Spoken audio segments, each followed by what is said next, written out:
Agenda Carioca. Mais uma Agenda Carioca no ar, com 2 cariocas da Gema e superlativos, porque são maiores no que fazem.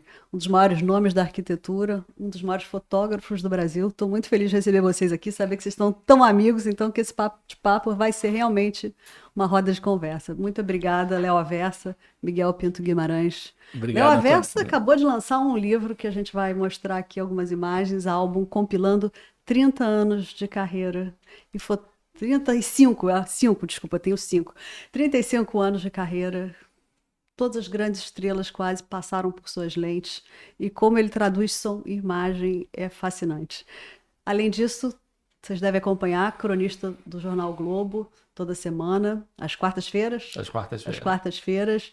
E também um pai muito dedicado. O Martim acaba sendo um motivo de grande inspiração para as suas crônicas que renderam um livro, Crônicas de Pai.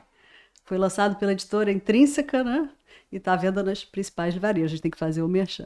Miguel assina projetos icônicos. Você vai do Oiapoque ao Chuí, né? Já fez cenário para peça de teatro, projetos arquitetônicos emblemáticos, como a Escola Eleva, por exemplo. E agora se lançou num desafio gigantesco, que é a revitalização de um dos nossos cartões postais, o Jardim de Alá. Exatamente. Eu acompanho a sua luta. E também autor, trouxe aqui o livro recém-lançado, Para Tudo Se Acabar na Quarta-feira, porque realmente é uma rebordosa o carnaval. E eu estou encantada. Começar na quinta, né? Começar na quinta. Agora temos um carnaval estendido, inclusive. Mas queria começar falando desse projeto que eu acompanho de perto a sua luta. Sou uma defensora, tá? Assumidamente e agora vocês já venceram essa pedra enorme no caminho, mas como é que surgiu a ideia de você se associar ao Acioli, ao João Machado, ao Sérgio Conde Caldas para abraçar essa causa? Porque é mais do que um projeto, é uma causa. Exatamente. Esse é um projeto que nasce do inconformismo, né? Eu sou morador de Ipanema, Leblon a vida inteira. Eu passei por aquela ponte da Talva de Paiva durante 51 anos, indo da escola para casa, da casa para o trabalho, e nunca pisei no Jardim de Alá. E olha que eu sou um carioca que exerço o meu direito de ser carioca e circular livremente pela cidade, por lugares totalmente distintos, sem medo, sem preconceito, sem nada. E nunca pisei no Jardim de Alá.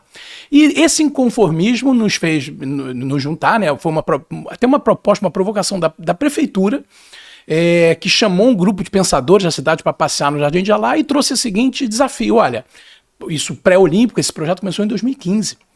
Então, olha, a cidade está se transformando, precisamos de pensar fora da caixinha. O que vocês propõem para essa área? Por quê? A reforma desse parque já foi realizada com dinheiro público, pelo poder público, 3 vezes só no século XXI e nunca teve efetividade de trazer nenhum usuário a mais para o parque.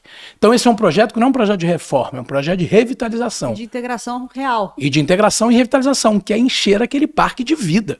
Né, de usuários diversos, de diferentes regiões da cidade, de estrangeiros, né, moradores de todos os bairros. Então esse é um projeto de revitalizar, encher aquele parque de vida. Hoje o parque não tem nenhum uso. A não ser o uso de cachorros, né? Você tem ali o passeadores de cachorro, né? Os tutores, passeadores de cachorro. Você tem uma Cracolândia hoje a céu aberto. Você tem lá ações feitas pela prefeitura recentemente há 2 meses atrás foram retirados 50 usuários de droga da Cracolândia que exige o Jardim de Alá. Então isso é uma bomba social que se não for desarmada agora por urbanismo social, você não resolve nunca mais. Quando você me apresentou esse projeto em 2021 na prefeitura, eu estava lá como subsecretária, eu fiquei muito impressionada com os recortes de jornal de prefeitos ao longo de 40 anos prometendo de fato solucionar o Jardim de Alá. E só agora, o prefeito Eduardo Paes... Prometendo não, Antônio, isso aqui é muito louco. Todos os prefeitos eleitos na cidade do Rio, recentemente, se você pensar que Marcelo Alencar teve um mandato, entre aspas, biônico, mas foi eleito depois, mas Saturnino, Marcelo, César, Conde, Crivella e Eduardo Paes, todos tentaram reformar o Jardim de Alá e foram impedidos pelas mesmas pessoas que tentam impedir hoje qualquer ação que seja feita. Então, quando dizem, o prefeito Eduardo Paes resolveu vender o Jardim de Alá para iniciativa privada, não é verdade. A gente teve uma linhagem, o Rio tem essa vantagem, né? Tem uma linhagem de prefeitos que sempre entenderam o poder, né, da arquitetura e do urbanismo como transformação. Pensão grande. Exatamente. E todos tentaram reformar o Jardim de Alá. Foram impedidos pelas associações de moradores, que historicamente eram contra, e que nós procuramos com antecedência, mostramos o projeto, discutimos. Várias ideias foram dadas, incorporadas ao projeto, e essas associações importantes, Ipanema, Leblon, Cruzada São Sebastião, Selva de Pedra, embarcaram nessa ideia, apoiam essa ideia, inclusive na justiça. A Associação de Ipanema e a Associação da Cruzada São Sebastião entraram na justiça a favor do projeto. Então, a gente tem um apoio que esses projetos nunca tiveram. E também o seguinte, o mandato do governante tem 4 anos. Tenta no primeiro, tenta no segundo, no terceiro ele desiste. Mas conta um pouquinho dessa novela de liberações, qual é a fake news que mais te deixa triste e frustrado? Quer dizer, que você se dedica, você é o porta-voz desse consórcio aí para combater a falta de informação. Eu te ajudei a organizar, inclusive, 2 encontros presenciais e eu percebi como as pessoas saíam convertidas uma vez que elas tinham 100% das pessoas, exatamente. Então é um projeto de comunicação que é uma loucura, né? Porque esse é um projeto que era um concurso onde participaram 3 propostas, 3 projetos que foi escolhido, o nosso projeto foi escolhido com a melhor nota técnica por um grupo de pessoas, funcionários de carreira da prefeitura, do patrimônio, da Secretaria de Educação, de Meio Ambiente. Essas pessoas escolheram o melhor projeto e a gente tem que passar a vida inteira comunicando que esse projeto é bom.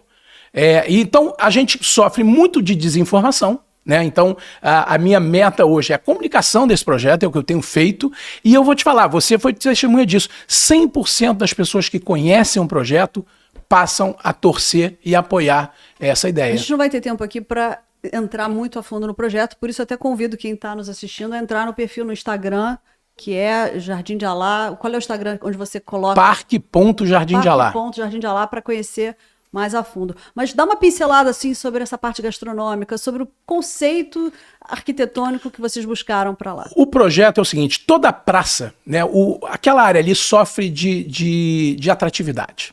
Né? Foi um projeto que ele nasceu como final do bairro de Ipanema. Quando o Jardim de Alá, Ipanema veio crescendo de Copacabana e Leblon veio crescendo da Gávea. Então ele é um projeto que ele sempre foi fim de 2 bairros.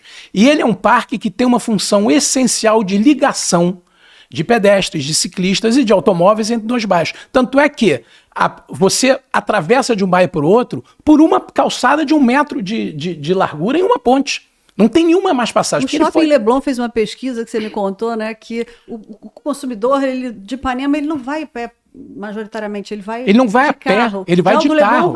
Não gosta, não se sente acolhido. Exatamente. Então esse é um projeto de costura de 2 bairros.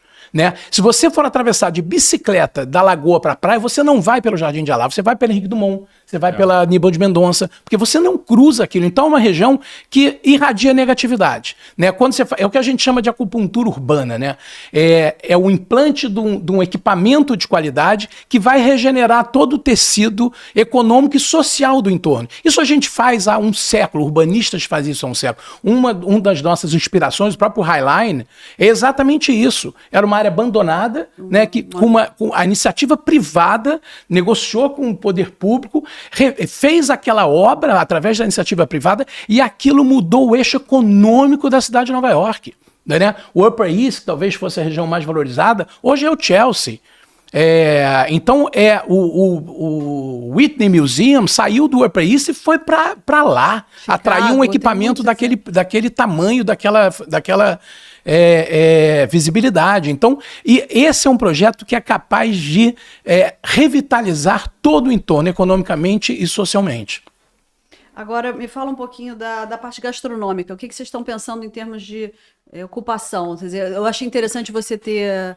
as garagens são no nível inferior, né? Você quer tirar aquela quantidade de carro de estacionamento hoje da praça, né? O parque hoje ele é uma média de 2 metros abaixo da rua. Ele é um parque rebaixado.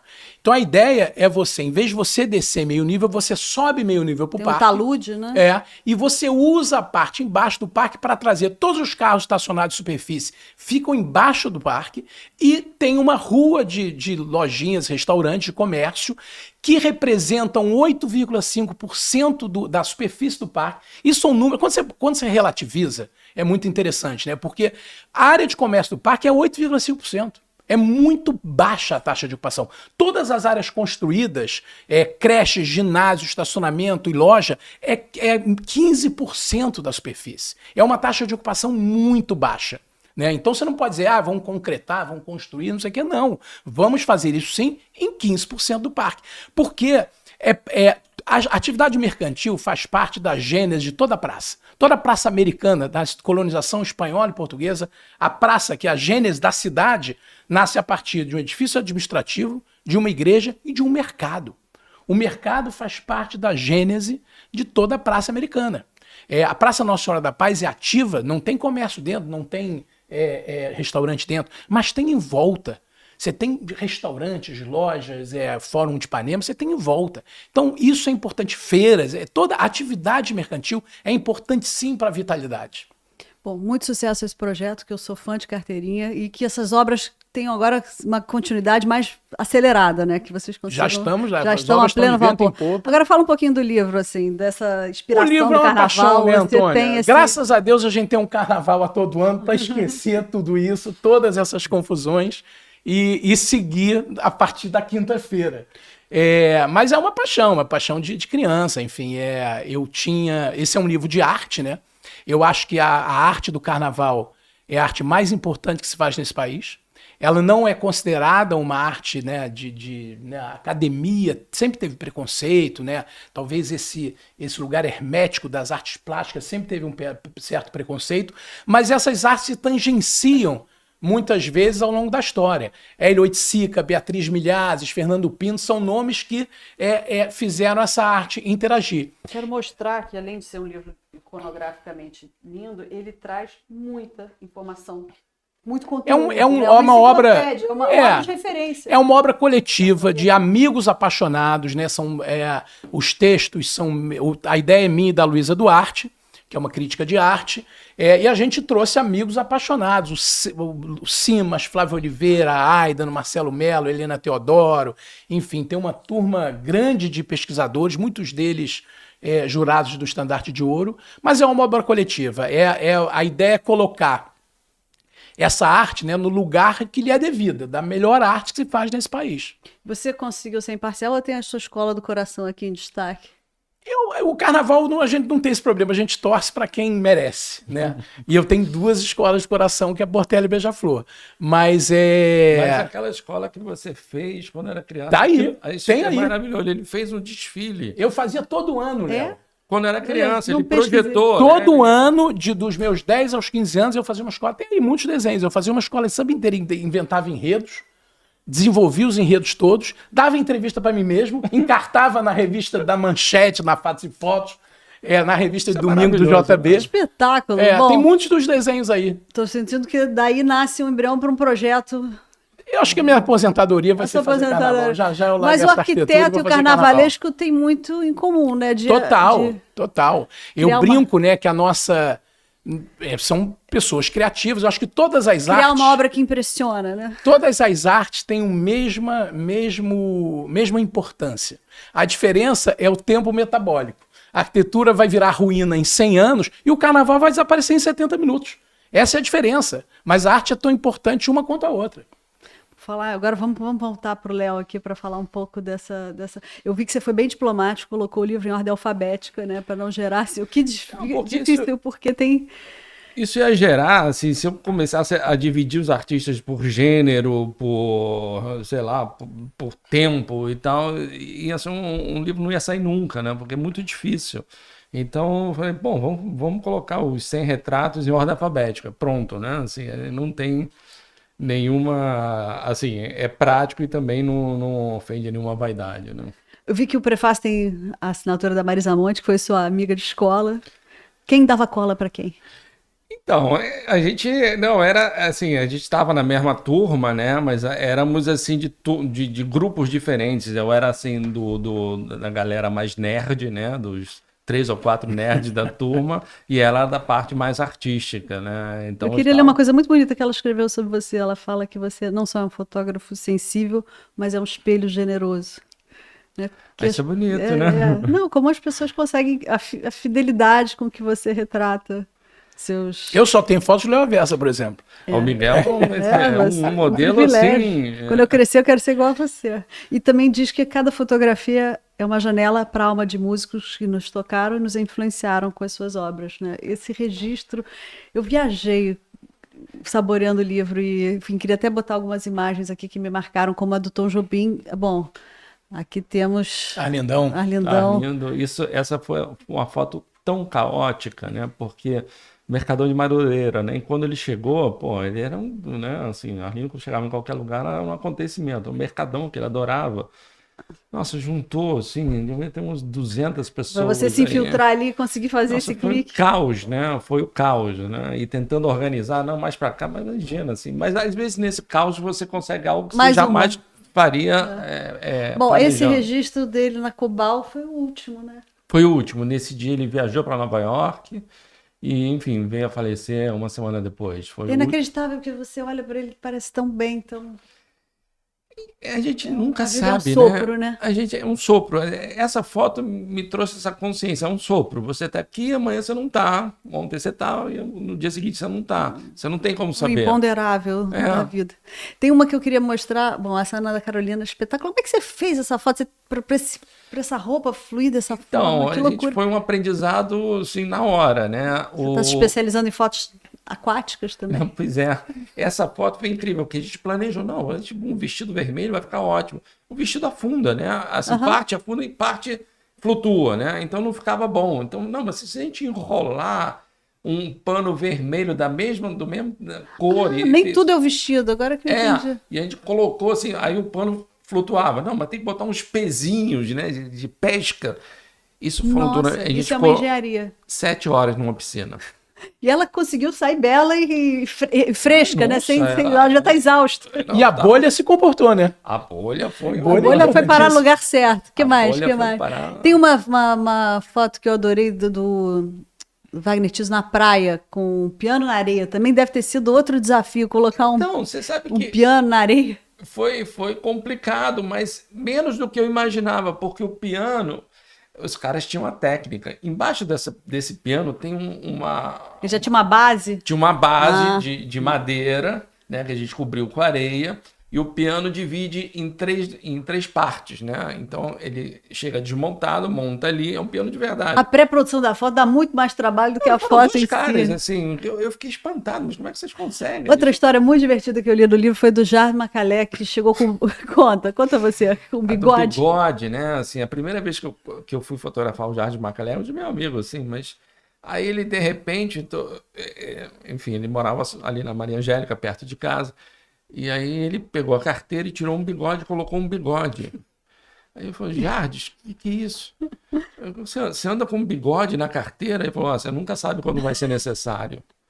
Essa foi uma das milhares de maluquices que ele aprontou ao longo do tempo, assim. Ele é um cara maravilhoso, né? Tem diferença entre você captar a essência de uma pessoa anônima ou de uma pessoa famosa? Assim, tem uma responsabilidade maior? Você...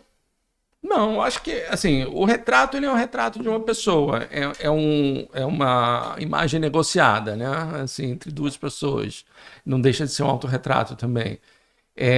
Talvez uma pessoa muito com uma demanda, assim, uma pessoa famosa, entre aspas, ela não tenha tanto tempo, assim, mas no fundo é a mesma coisa. Mas eu digo assim, a essência daquela pessoa, quer dizer, uma você já conhece toda a história, a biografia e tal, a outra... Ah, sim, mas sempre que eu fotografo uma pessoa, eu procuro conhecê-la, assim, né? Tem assim, sempre sabe? um bate-papo, uma entrevista uma conversa, assim, para saber com quem é, né? Assim, quais são as demandas, quais são as preocupações, quais são os sonhos, enfim, várias coisas que influenciam a imagem A gente dela. pode tomar um cafezinho aqui depois, que eu tô na fila, no meu wishlist de ser fotografado um dia. Eu não sou, quem sabe um dia, né, como o Miguel já tem seu portfólio, eu tenho esse privilégio. Já te pediram absurdos digitais, tipo, retoca minha orelha, tira o meu bigode? Aí eu pedi pra tirar a barriga, né? Esse é um clássico, por exemplo? Mas você sabe que, assim, eu lido na maioria das vezes, com artistas, né? E a maioria também são músicos. Os pedidos, eles têm que ser de acordo, são pessoas públicas. Então, não adianta você transformar ela, assim, não é como um influencer que a vida dele é numa telinha. São pessoas que vão para o palco. Então, não adianta você mudar a pessoa, ele vai para o palco e a pessoa, pô, peraí, quem é essa? Você não está batendo, né? Então, você pode ajeitar um pouquinho, coisas assim, mas não pode mudar a pessoa, né? Porque senão o fã vai no Procon, né? Fala, pô, peraí, isso aqui não tá batendo, né? Assim, nem queira mudar o figurino. Aliás, passe seu livro, por favor, para eu mostrar. Aliás, esse livro é mais um lançamento da editora Fluente, do nosso amigo Julius Wiedemann, que está arrebentando há 3 anos com os livros mais lindos, livros de arte. Trabalhou a vida inteira na Taxa e está trazendo toda essa bagagem para o mercado editorial brasileiro, investindo em projetos incríveis como o seu livro. Que eu espero que já é um best-seller. Aliás, eu soube que você ali fez a fila de autógrafos na noite de lançamento, dobrava o quarteirão lá. Não, foi ótimo, mas eu também escrevi que eu estava com medo de não aparecer ninguém, então as pessoas ficaram com pena de mim. Bom, você já escreveu o livro, plantou uma árvore? Pode plantar lá no ainda... Jardim de Alá. É bom, tem 400 árvores para plantar. Mas tem um filho que te inspira muito, né? Que é o Martim, que acaba sendo matéria-prima de muitas crônicas. Como é que é essa negociação? Teve uma época que ele queria me cobrar, né, por isso, né? Assim, ele achou que seria uma boa fonte de dinheiro cobrar por cada citação a ele, né, mas eu escapei dessa. Mas no fundo, assim, eu acho que, bom, todos nós temos filhos, assim, Aliás, fazer um parênteses, meu filho Felipe está aqui hoje, não tinha aula, eu carreguei ele para assistir a entrevista. Tá interessadíssimo. E você falou de cobrar, na campanha, eu quis pegar ele na porta da escola e fazer uma imagem. Ele falou, não dou minha permissão. E ele me quebrou ali, porque eu falei, ele tem toda a razão, eu tinha que ter...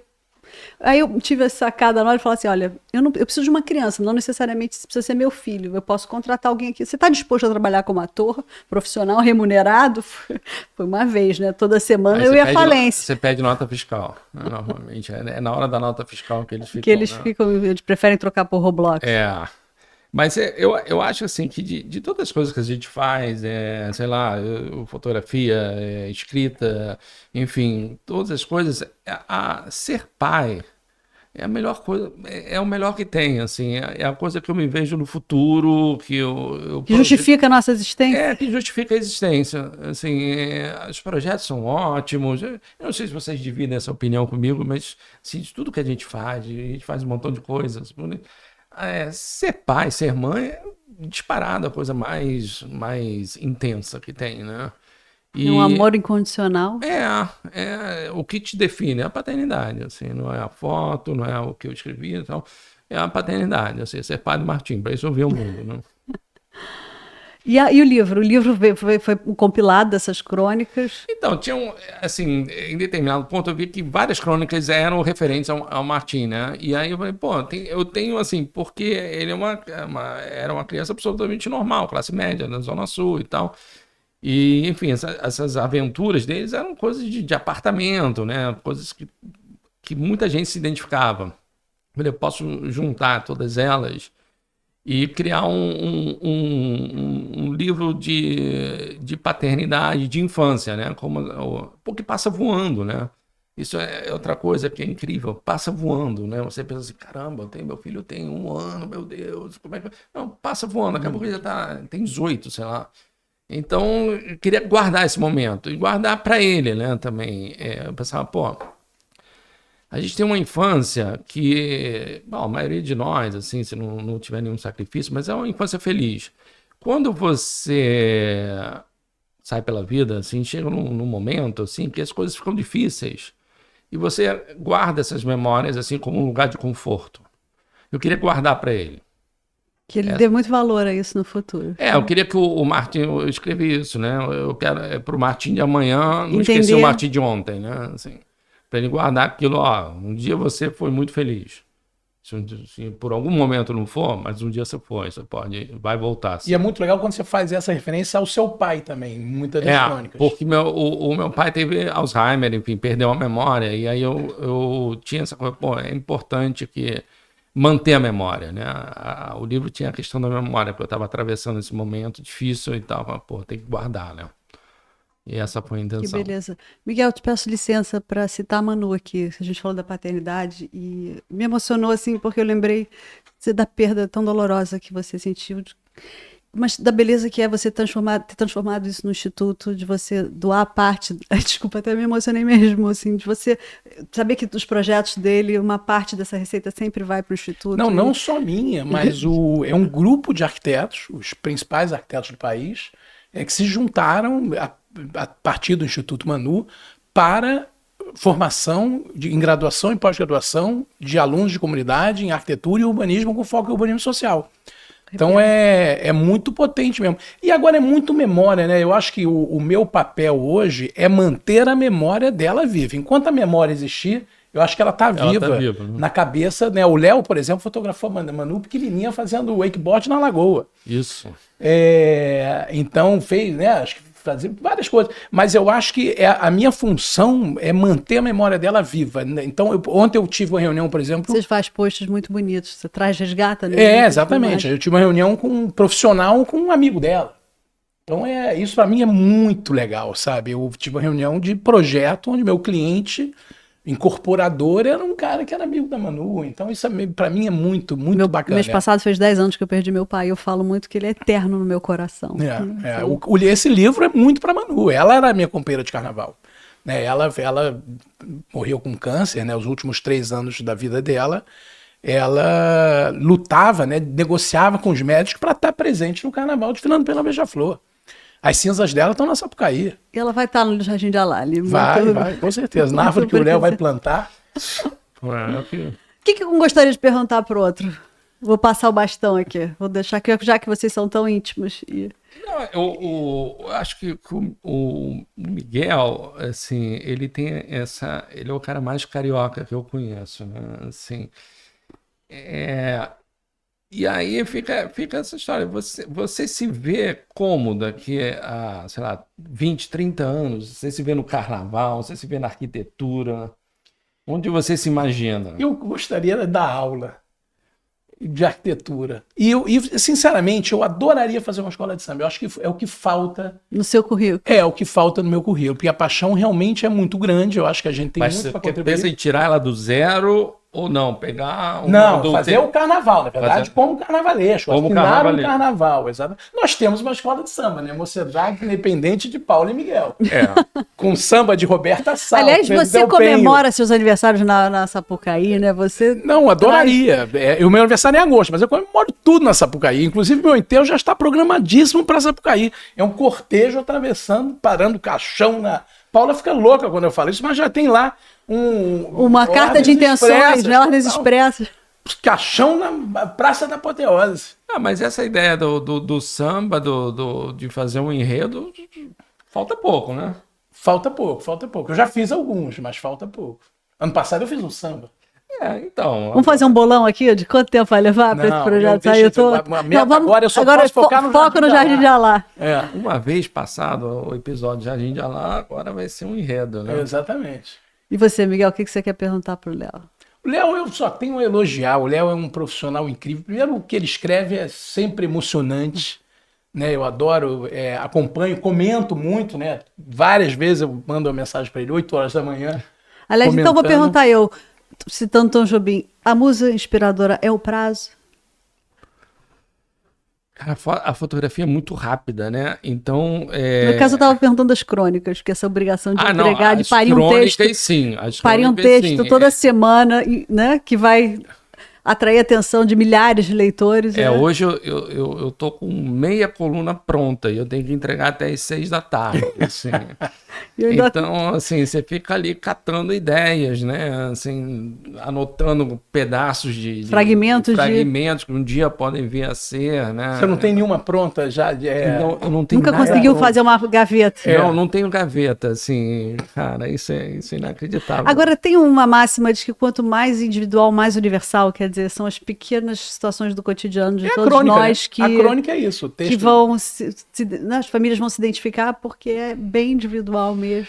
Porque, enfim... Você não fica tentando agradar um determinado público. Pelo contrário, isso desagrada muitos. Desagrada muitos, mas é que, cara, eu sou um cara classe média, Zona Sul, assim, uma vida normal, né? Como leitor do jornal. Então não tem... ele acaba se identificando com o que eu escrevo, com o que eu penso... Não tem, assim, nada extraordinário. Mas o dia a dia do Rio de Janeiro, ele, cara... É matéria-prima pra caramba. caramba. É matéria-prima pra caramba. Se pra você tudo, dá uma né? volta... Por falar em matéria-prima e Rio de Janeiro, eu queria fechar o programa, infelizmente o tempo está acabando, com uma dica de vocês, de algum lugar que vocês gostam muito de ir. Enquanto o Jardim de Alá não fica pronto, vamos citar aqui onde é que eu posso te encontrar quando você não está no escritório trabalhando, nem não vale falar do carnaval, que a gente já entendeu que se puder é 365 dias por ano, mas... Eu gosto muito de Jardim Botânico. Jardim Botânico, enfim, meu escritório é ali do lado, eu venho de casa andando, muitas vezes eu vou por dentro do Jardim Botânico, volto por dentro do Jardim Botânico, eu me sinto muito em paz ali, eu sempre vou lá, eu acho que a Manuela tá lá também de alguma maneira, naquela Sumaúma, então eu acho, o Jardim Botânico para mim é um lugar muito incrível assim, da cidade. Cara, eu gosto muito da Maria Angélica, eu gosto daquela livraria que tem lá, da Janela, e gosto do Bar Rebouças. O risole de camarão imperdível. O Bar Rebouças é Jorginho. Inacreditável, né? Porque é uma porta, né? Com 3 bancos ali e tá, mas é maravilhoso. Tá sempre delicioso. Eu acho o boteco uma instituição carioca. Assim. Sem dúvida. Vamos conferir então as dicas dessa semana, o que está rolando de melhor na programação da cidade. Maravilha. Até o dia 30 de novembro, o Rio embarca em uma verdadeira viagem de sabores com a 30ª edição da Rio Restaurant Week. Comemorando 15 anos de festival, o tema Uma Volta pela Itália inspira chefes a criarem pratos que unem tradição e criatividade da culinária italiana.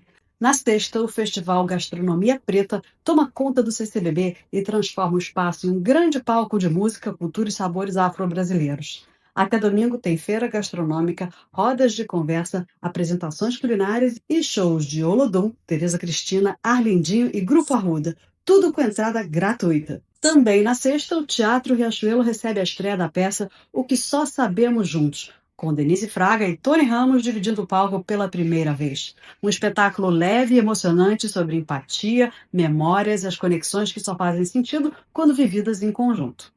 No sábado, o som da música brasileira ecoa no Qualistage, com Zé Ramalho celebrando os seus 75 anos em um show repleto de clássicos como Avô Aí, Admirável Gado Novo e Chão de Giz.